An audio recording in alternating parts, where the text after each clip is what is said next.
வாழுமிடம் திருச்செந்தூரின் கடலோரத்தில் செந்தில் நாதன் அரசாங்கம் தேடி தேடி வருவோர்க்கெல்லாம் தினமும் கூடும் தெய்வாம்சம்.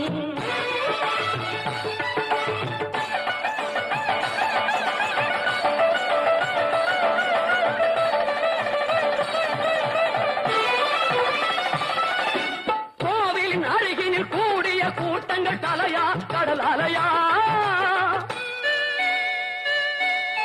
குழந்தைகள் பெரியவர் அனைவரை இழுக்கும் குமரன் அவன் கலையாம்.